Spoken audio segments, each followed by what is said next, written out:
Hey,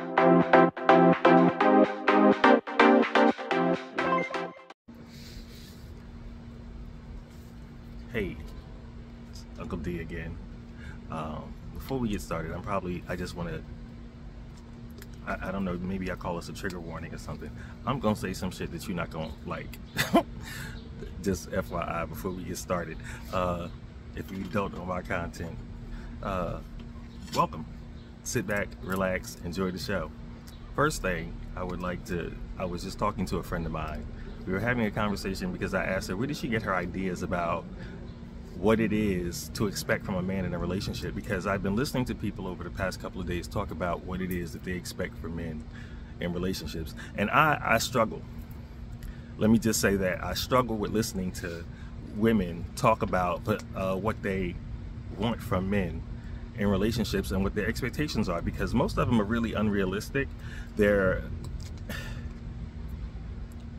I always say that the women have, and particularly in this country, I can't speak of any other cultures, but the one that I am in, the women here have been given a fairy tale to live.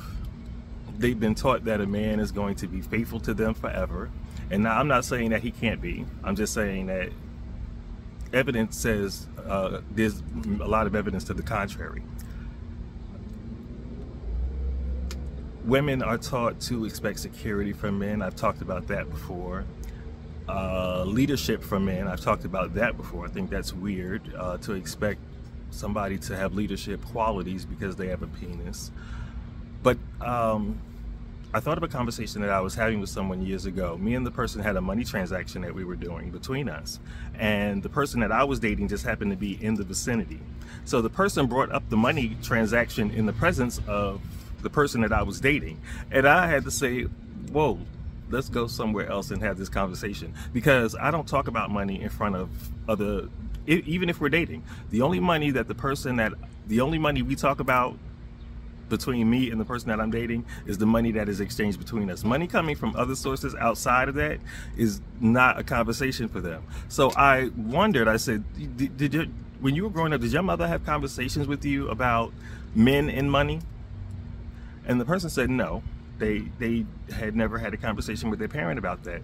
And I wondered, why aren't we having these conversations with particularly our daughters? Because our daughters are the ones who are having the highest expectations put on them, and they're made to have higher expectations in general. So I'm wondering, when are these conversations, where are the ideas that these women are coming up with coming from? And just as I thought, I didn't do a whole bunch of research. I just asked one person, and the outcome was that it's from varied sources. Now you have to remember that you don't control most of the information that is inflowing into your consciousness. And this is a problem that I had the other day. This is a little sidebar. So I was doing a little side gig with someone, right? And the person who was supervising the whole event is a woman, a black woman. And she's good at what she does for the most part, except that she undermines her own efficiency by being repetitively inefficient. She keeps repeating things over and over again to people who don't need to hear certain information. And by then, she's inundating you with the information, and information that you don't need. So this woman, I was having a conversation. Remember, we're in a sidebar here.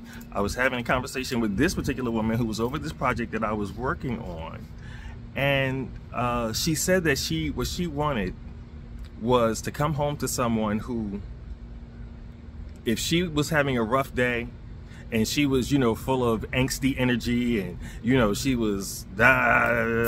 she wanted somebody who would not feed into the energy but calm her down.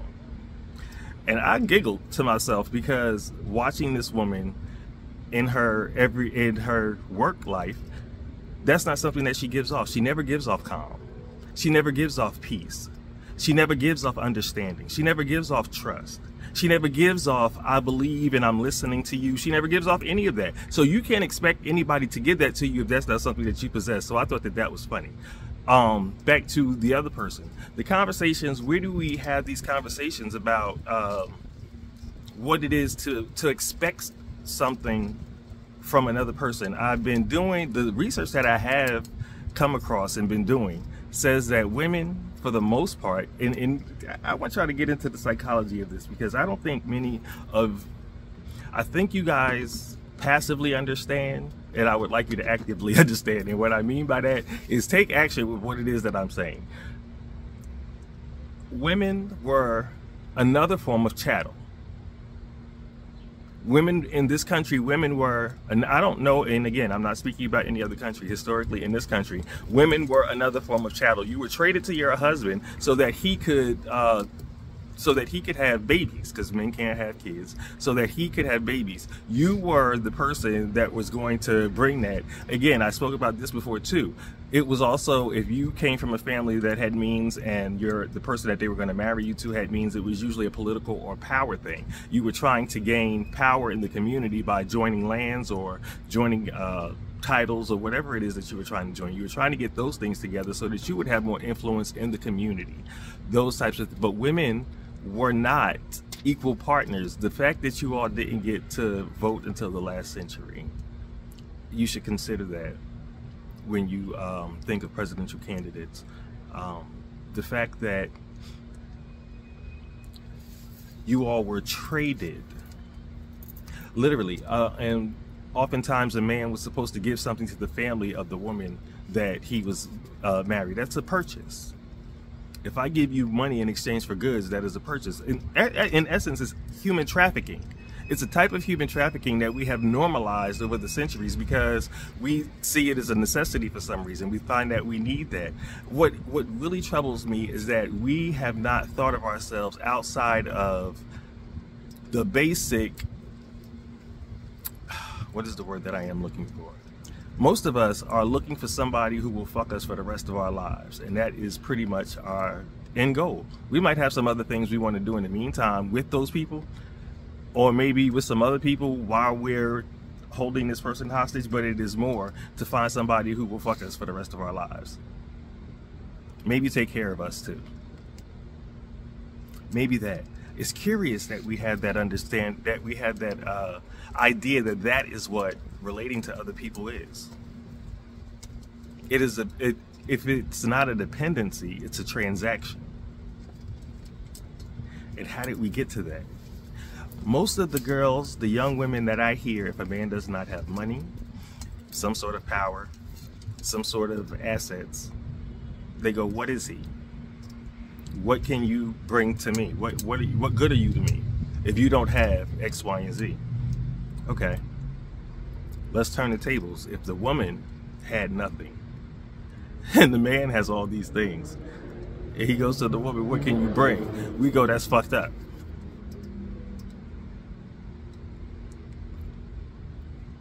Depending on who you are, that's what I've heard more often than not.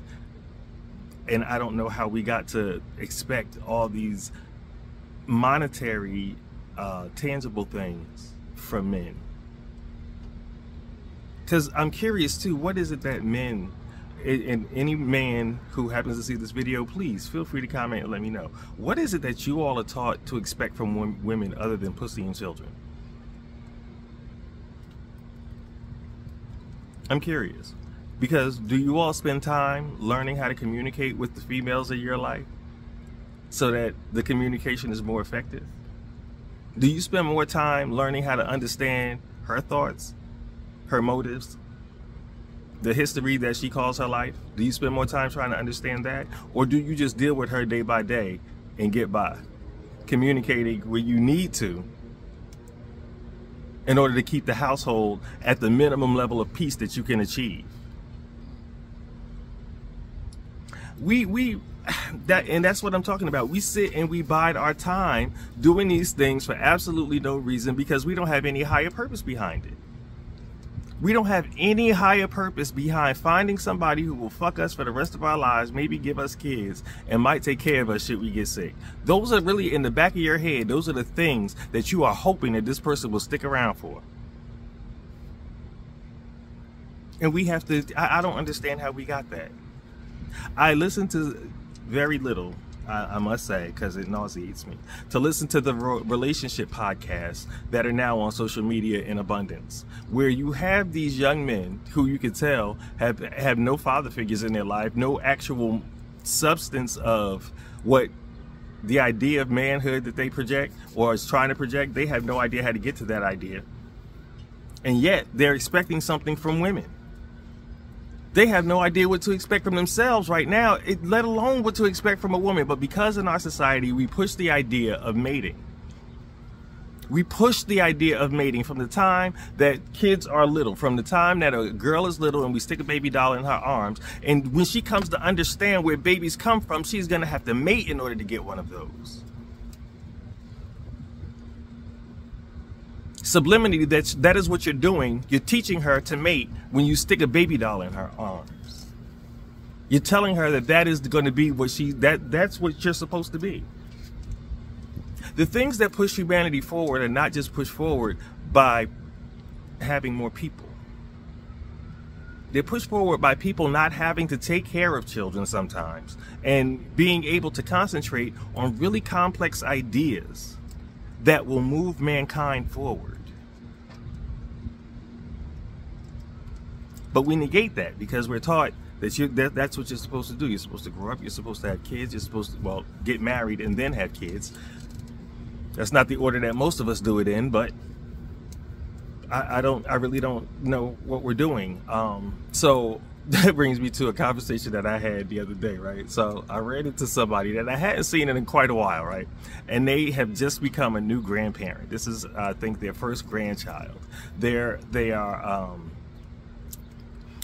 really did good with their children, raising their kids. This particular kid of theirs that has this newborn child had been with the partner, I think, at least for the last 8 years or so, maybe the last 10 years. They've been high school sweethearts and all through college and everything. And just when you think it's about to turn into a love story, one of the partners of the relationship decided to go and date their partner's best friend. This is the people who just had a baby, who have a new kid here. And what I would like us to do, first of all, we can't get mad at these types of things because they've been happening since the beginning of time. This is life. But what we need to stop doing is pushing the idea that there's a certain order that it needs to go in. Because if there's a certain order that it needs to go in, then we need to take a look at ourselves first and push back the idea of having children.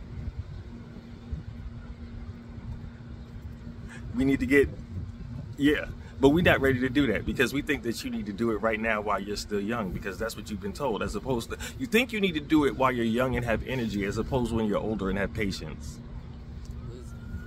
And wisdom. Thank you, and wisdom. Yeah. You think you're supposed to do it when you're younger and have the energy to keep up with the kid, but you don't have the patience to keep up with the kid when you're younger. You don't have the wisdom to guide the kid when you're younger. As you get older, you do. And you learn what patience is, because you know as you get older that everything isn't going to go your way and in your time. Hopefully you come to that understanding as an adult. Y'all tickle me. You really, really, really, really do tickle me.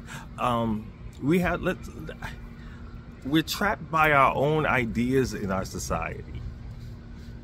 We're trapped by our own, and when I say our own ideas, they're not even our ideas that we're trapped by. We're trapped by somebody else's ideas that we begin to hold on to and refuse to let go of. The world is a beautiful place. You can experience a whole bunch of beauty if you stop trying to live somebody else's life. Stop trying to go by the script that somebody else created. Listening to relationship podcasts is only going to get you a certain amount of understanding, but the understanding that you're going to get is of other people's ideas. That's what you're going to get the more you watch them. You're going to get an understanding of what those people think about relationships. It's not necessarily going to apply to the person that you happen to meet and want to relate to.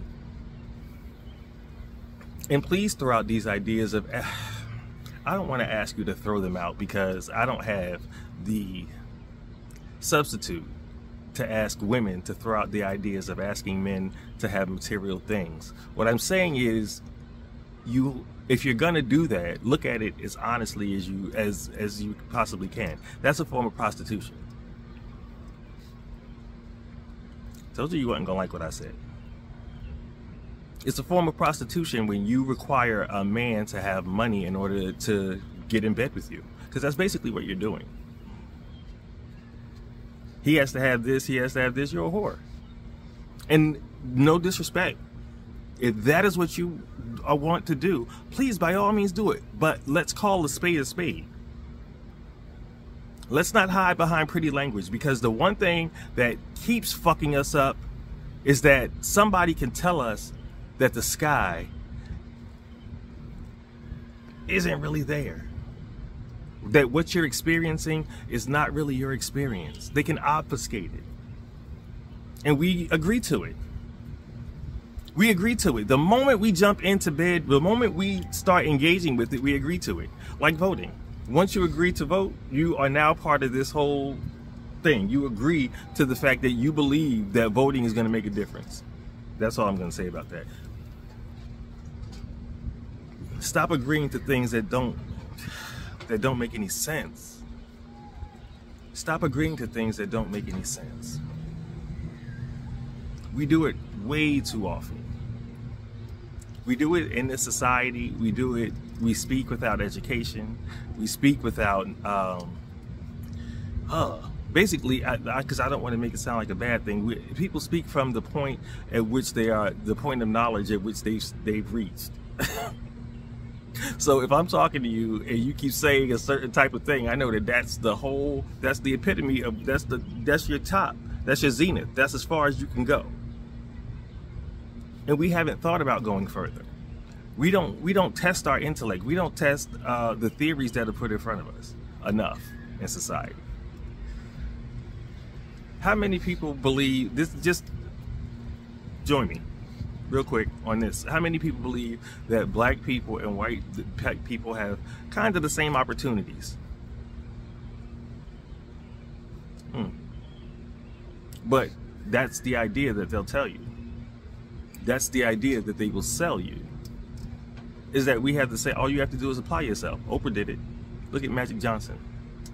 Look at Kanye West and Pharrell and all of these people. Look at all of these people who did all of these wonderful things. If they can do it, you can do it. No, you can't. You may not be able to. Those people had opportunities that may have been once in a lifetime opportunities sometimes. Tell your own story. I'm not going to even go into the amount of ways that could have been a different life, but get your own story with that. And like I said from the last video, even with relationships, trying to find out how to navigate your relationship by asking somebody what happened in their relationship is only going to bring you their relationship. It's going to bring you the same ruin that they experienced in their relationship. And I would like us to let go of weird ideas like that. Another one, and this was the one that I thought of on the way over here, and I was probably going to talk more about this. The idea that parents owe their kids. I mean, children owe their parents. I have it backwards. The idea that children owe their parents something. When I was in college, many of my friends, not many, let me not say many, like it was a whole bunch, like I was some super, what do you call it? Like everybody knew me. But I had a few friends whose parents had them when they were older. And they had been raised with this idea that it was their job to do everything in their power to take care of their aging parents. That's a wonderful, noble thing if you should so choose to do so. To grow up thinking that it is your obligation to do so,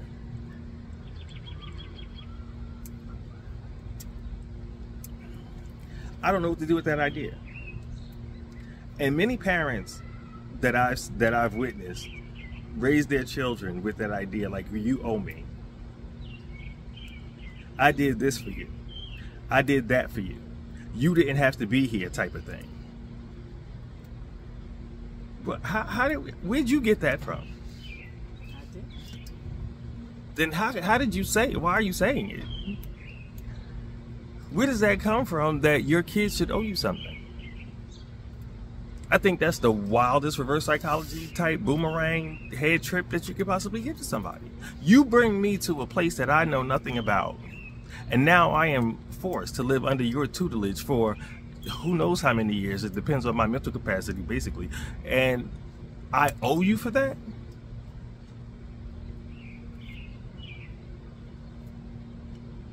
Get the fuck out of here. See, I think that's where we fucked up. I think as a society, we have fucked up because parents are so busy raising children that they think are indebted to them, as opposed to the opposite. As opposed to raising your kids like you are indebted to your children. You are indebted to your children. You brought them here. They had no say in the matter. You had every say.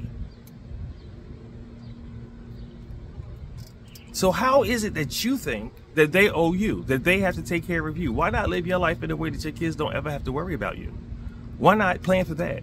I always talk about that. Why not live in that manner? Why is it that we accept the idea that you're going to grow old and decrepit and you are going to be bedridden at some point and your kids are going to have to come in and watch everything? They're going to have to clean you. They're going to have to change you. Why do we continue to put that idea out?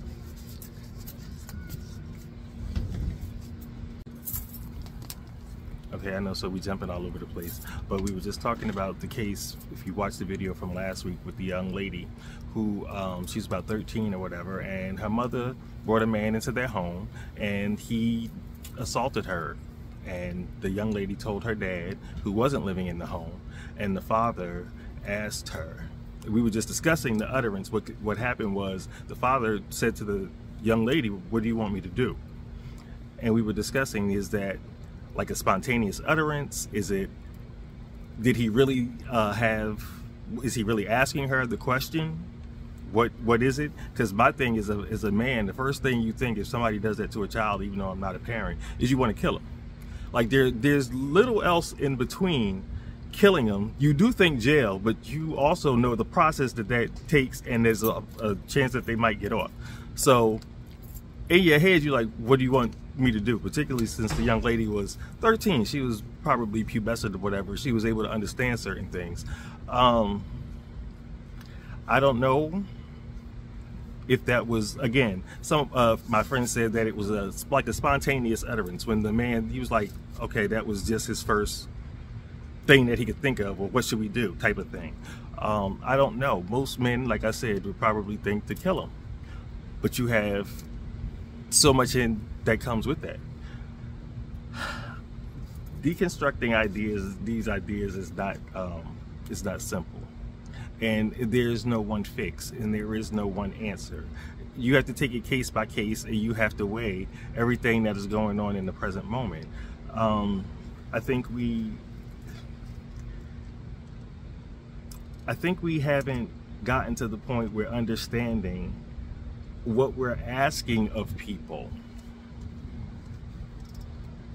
We haven't taken a look at the selfish motives behind some of the things we ask of people and what we say.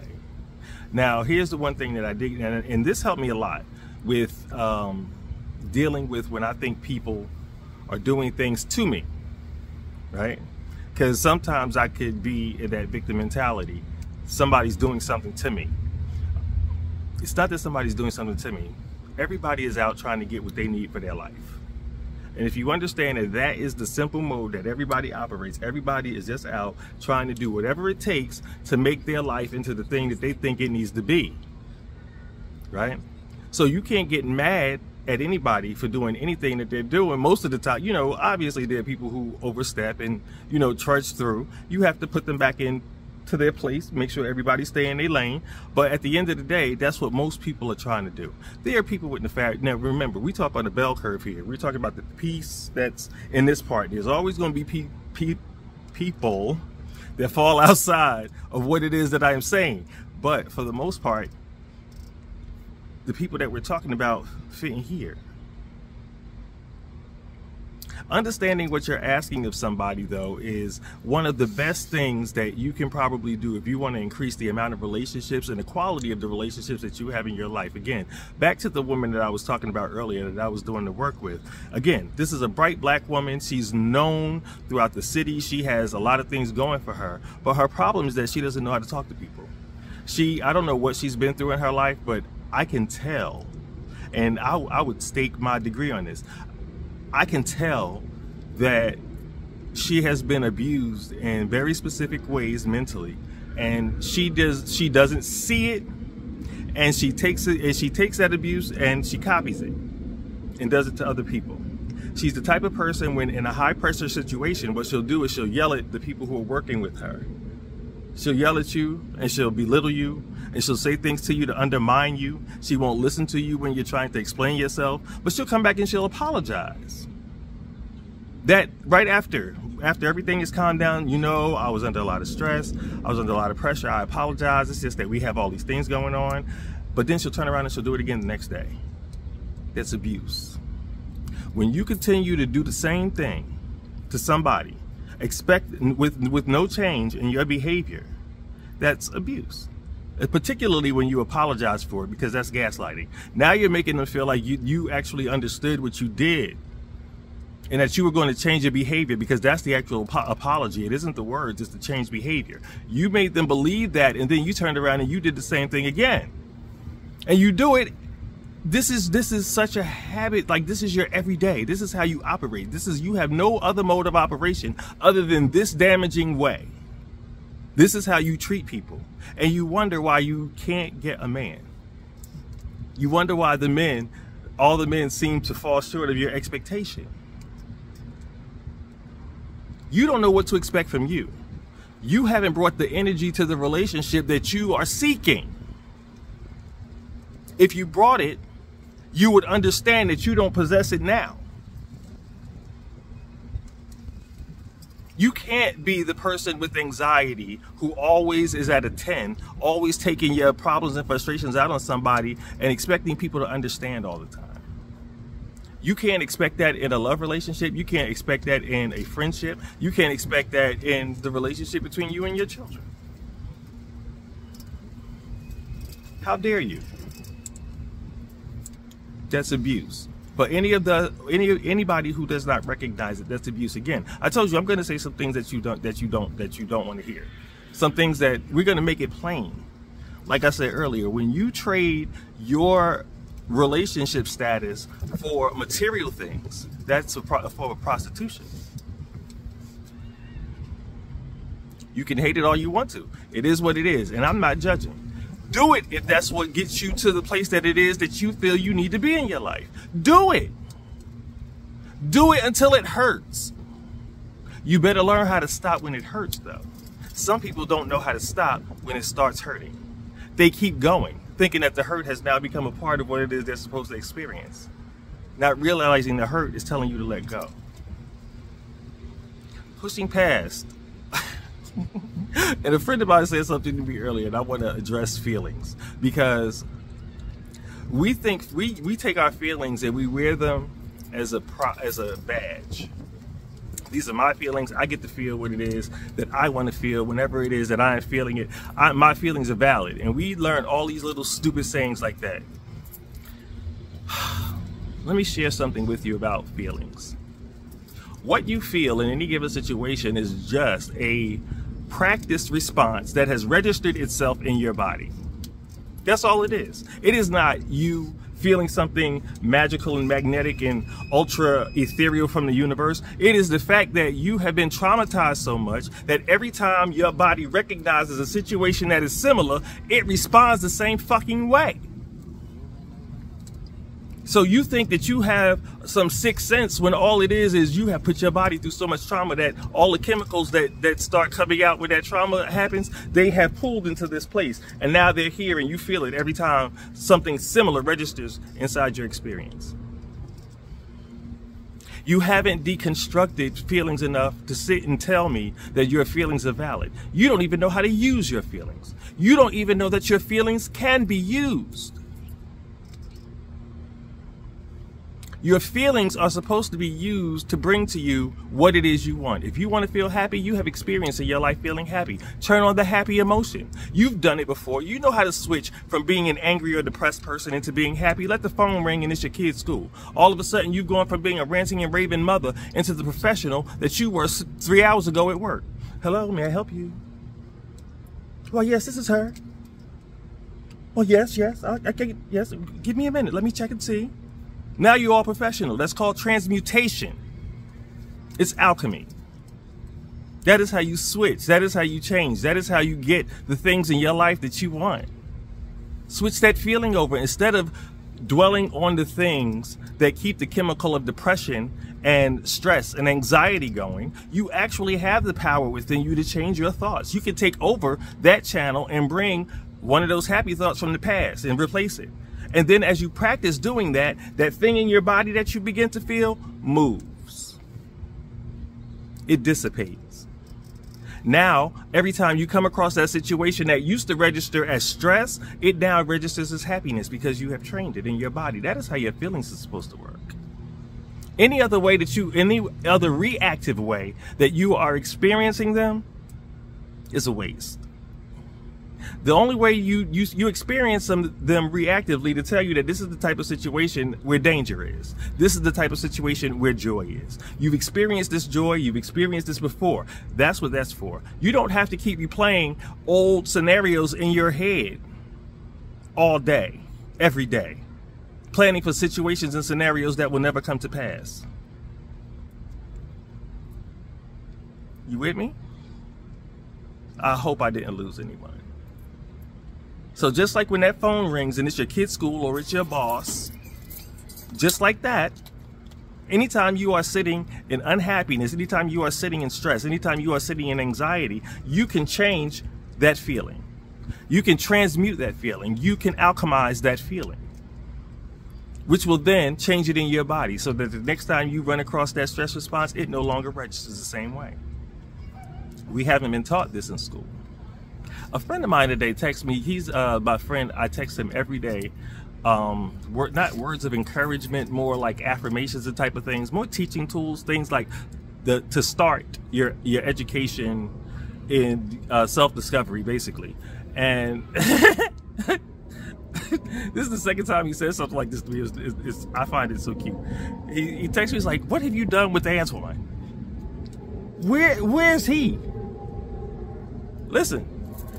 The person that you met 25 years ago, if he was still standing in front of you, you shouldn't be his friend.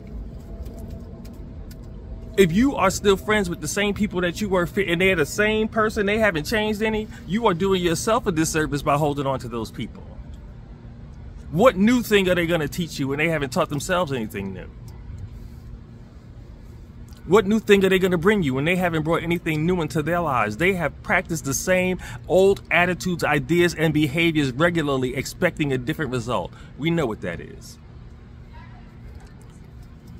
We know exactly what that is. So if you are and if you're holding on because you're the smartest person in the room, again, you're doing yourself a disservice. You should never be the smartest person in the room.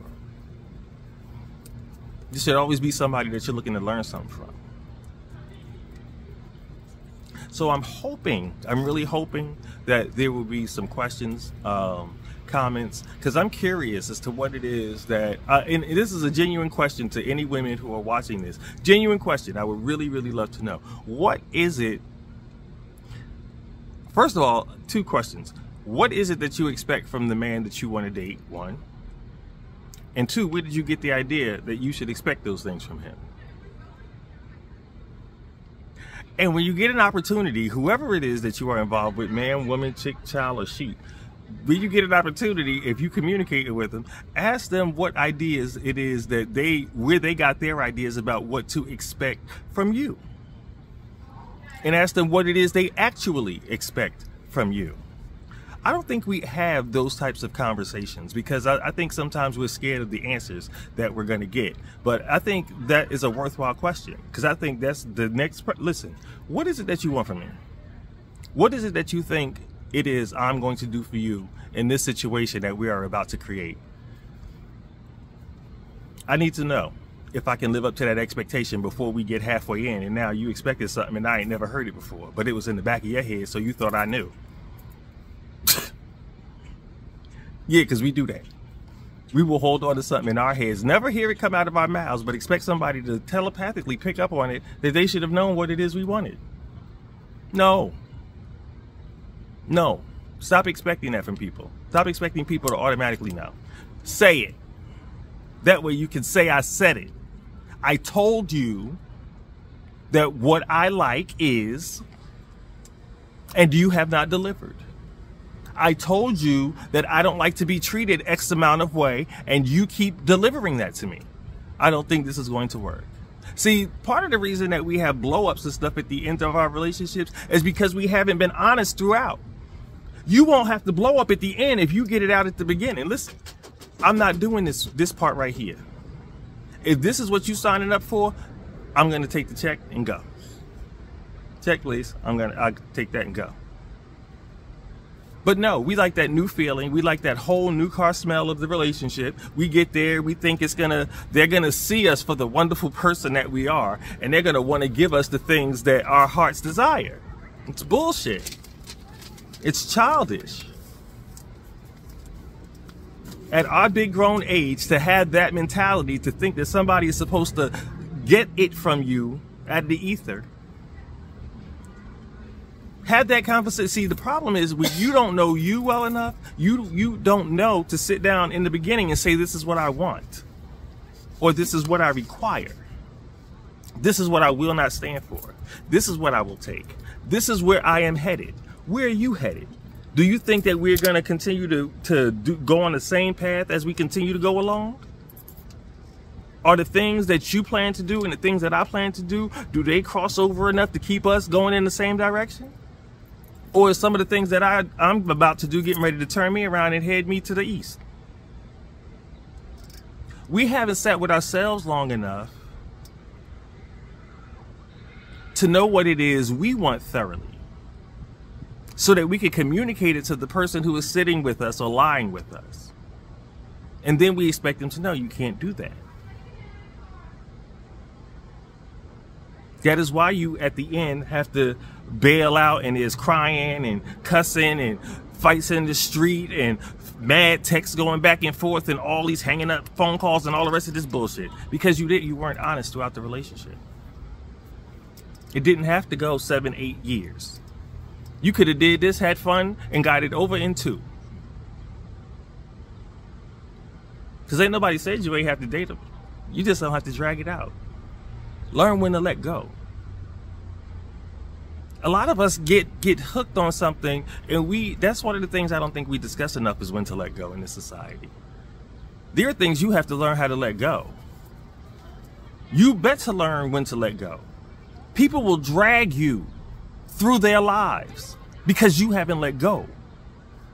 They will drag you through every nook and cranny of the filth and grime that they are going to take themselves through, and give no thought as to how you feel, simply because you refuse to let go. And if you are a person who has children, now you are dragging your kids through somebody else's dirt and grime. Bad enough they have to go through yours. See, because I really would like us to deconstruct this idea of children owing you shit. That's the most precious thing you could ever do.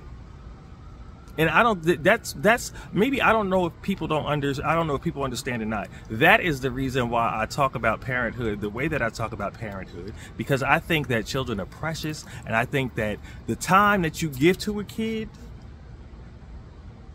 is the thing that's like gold. It's like diamonds. It is the thing that shapes them. It is the steel that sharpens steel. And when you don't pay attention to them, that shows up too. When you neglect them, that shows up too. When they want to talk about their day and you don't want to listen because you've had a hard one, that shows up too. When they have questions and you have no answers because you haven't done a thorough job in educating you, that shows up too. I don't know what it is that you thought you were doing by having a kid so early. And I've heard so many people, oh, things just happen. Da, da, da. Yeah, things do happen. They actually do. That's double time your responsibility then. That's all that is. I'm not saying that it's going to be I don't even want to say it's going to be a difficult life. It's going to be as difficult as you allow it to be. You have to plan. Now that you have this life here with you, to drag with you, you have to plan. Because it shouldn't be dragging. Like I said last week, if you plan to bring your children into heaven, your children should be born into heaven. Not earth. They should be born into heaven. The idea is you create heaven on earth for them before you have them. Ideally. And I say all that not for the people who have already had kids, but for the people who haven't. There is no rush. There is no rush. Make sure you have gone to another country. Make sure you have learned a trade. Make sure that your credit is impeccable. Make sure that you have more than one steady stream of income.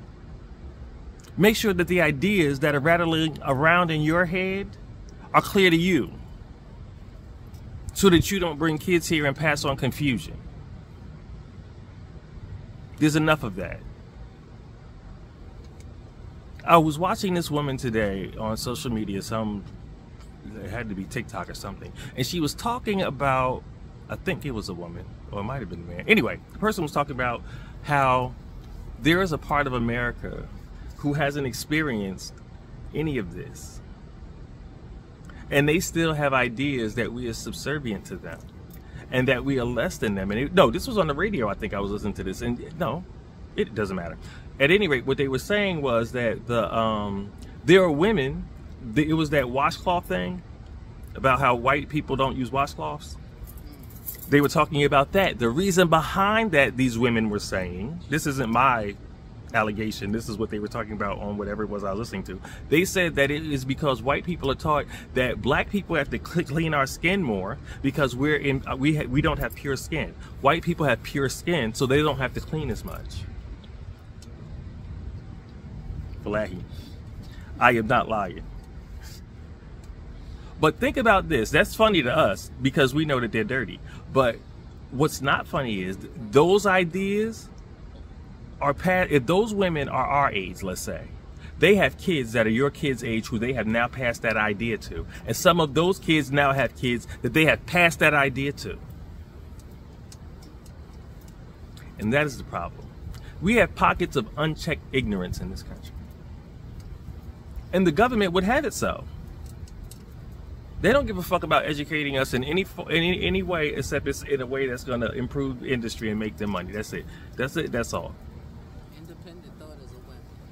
Yeah. And none of us use it enough. None of us use it enough. Just the idea that they can still pass on those ideas so surreptitiously that it explains why our country is in the state it's in. It really does. You have all these white men who make policy for a lot of different colored bodies, and they have never come into contact in any way, any real way, with black bodies.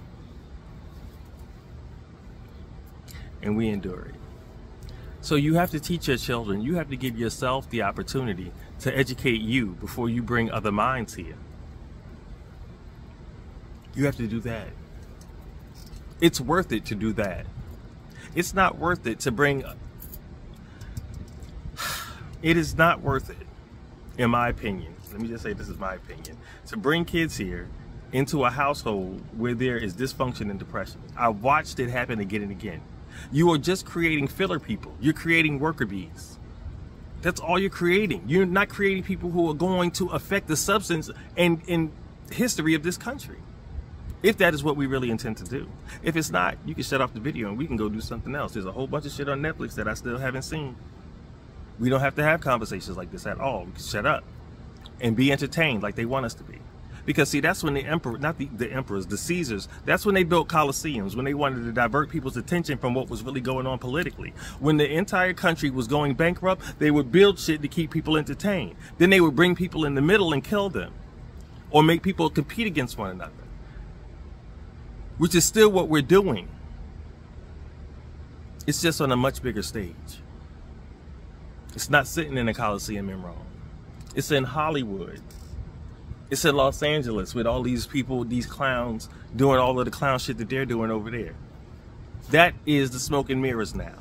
Puffy and all the rest of them and their shenanigans, that is our new smoke and mirrors. It is no longer the emperor has no clothes type of thing going and marching into the Coliseum. It is now Puffy is fucking boys. Which, who gives a fuck? See, what y'all don't understand is y'all keep expecting these people to act like you. You expect people with millions and billions of dollars, people who could buy and sell you many times over. You expect them to come and do the mundane things that you do every day. They don't operate by the same laws. Whether you like to hear that or not, they don't. Is Puffy in jail right now? I rest my case.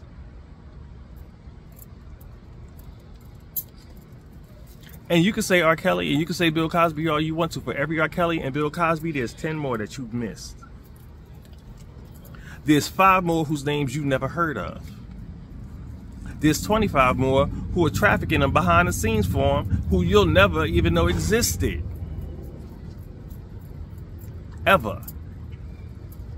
So while you're sitting wondering why they not held to the same rules that you are, they're over there making their own. And they will continue to do so. They will continue to do so.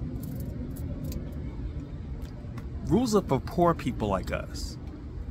They're not for them. They do everything they can get away with. That's their only rule, is don't get caught. It's the only rule, is don't get caught. You can do whatever the fuck it is you want in the world if you have the money, as long as you don't get caught. That is the one rule. That's the one rule all of them have, is don't get caught. And we look up to them. We buy their music. We watch their videos. We buy their clothing. Because many of the music people often have clothing lines. We wear their clothes. We are cloaked in them. We wear their shares of Nike and Adidas. And we don't hold them accountable. We sit silently on in our living rooms, angry, over the phone with our friends. Or maybe in conversation with our family in the living room as we watch the news again.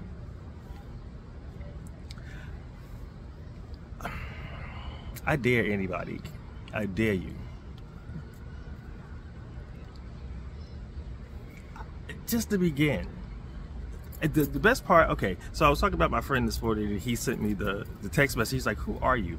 So one of the things he did, I sent him a message about quantum entanglement. That's I mentioned that to him this morning. By the afternoon, he had Googled all this shit and was texting it to me back. Like, oh my God, it's this, and this. I didn't know this. I didn't know this. I didn't know this. Oh my God, I can't wait to get into this. I can't wait to, because that's what I'm looking for. I'm looking for everybody's aha moment where it clicks that there's more information. I need to go get it because they're holding it back, but it is available. I need everybody's aha moment. Because see, you don't have to deal with all of the social problems of your society. That's what your think tank is for. I take on 5 issues that I'm going to know really well. I pass on 5 issues to this one who will know them really well. And then this one will know the other 5 really well. And then we get together and we talk about it. And that way, everybody is in the loop. But I don't have to spend all my time trying to look for a bunch of fucking information all the time. We haven't begun to think like that. See, the people who we allow to rule us, they think like that. They sit in rooms and they have the conversations about shit. But most of the shit that they're having the conversations about are how to keep power away from people like you and me. That is what they are talking about. They have a written plan. They have their progeny in place to carry it out.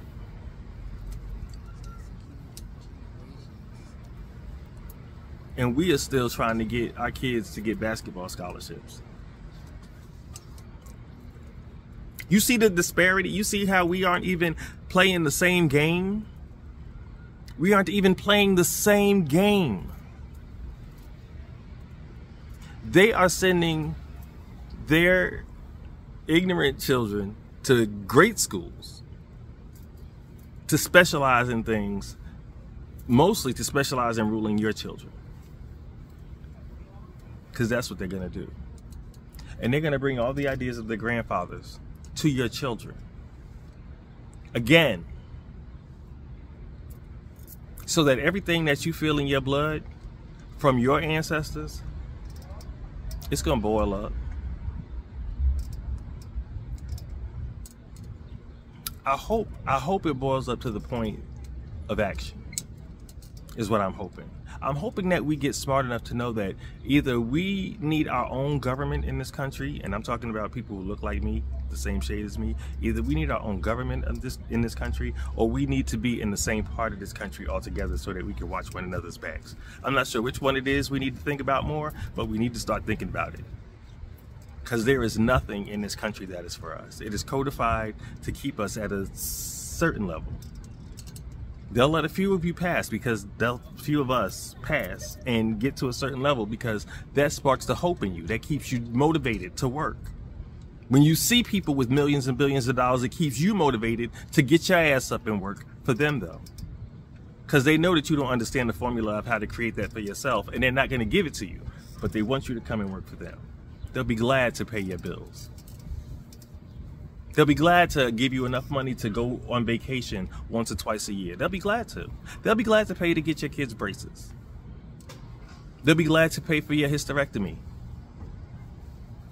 They'll be glad to pay for all of it because your labor is worth so much more, but you don't know it.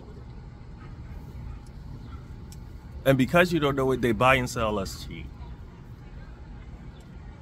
We peddle our own oppression on so many levels. On so many levels. We peddle it, we give it away.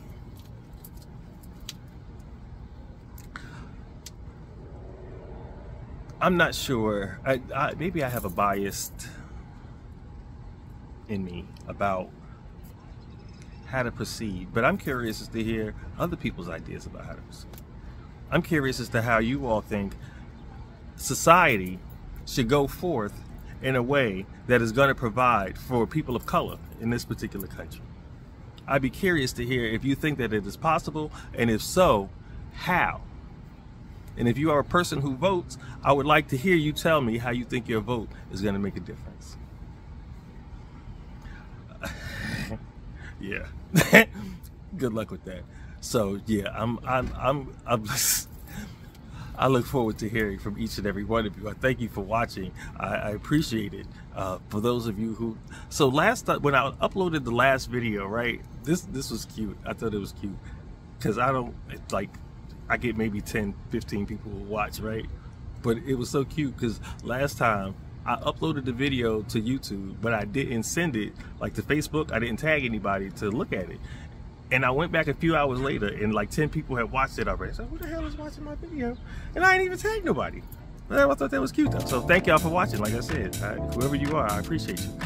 Again, the email, if you have any questions, I am realdvs@gmail.com. Looking forward to hearing what questions you might have following this episode. I ain't gonna say stuff that y'all like all the time. It's time to hear stuff that's really, really uncomfortable.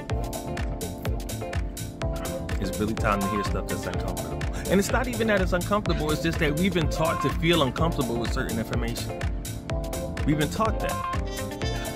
That keeps you from looking for that information. When you go and look for information and it makes you uncomfortable to hear it, you're not gonna keep looking for it.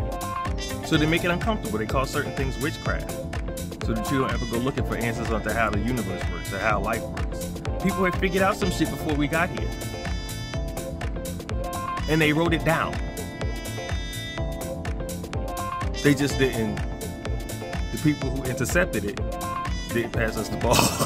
It's basically what it is. They intercepted the shit and will not pass the ball. So, you know, we got to go and tackle them and steal the ball back and get it for ourselves, really what it is. If you have children, I think it's worth it. If you have children, I think it's worth it. If you brought children into this world, I think you owe them that. I think that's the least you can give your children is the spark of going to find out information for themselves, of learning, of wanting to learn, of not being afraid of information, and learning how to communicate. Give that to them. That's the best gift you can give your kid. Really, for real. So I am Uncle D, and I am going to get out of here for real. I will see y'all next time right here, Brick City Mall. So.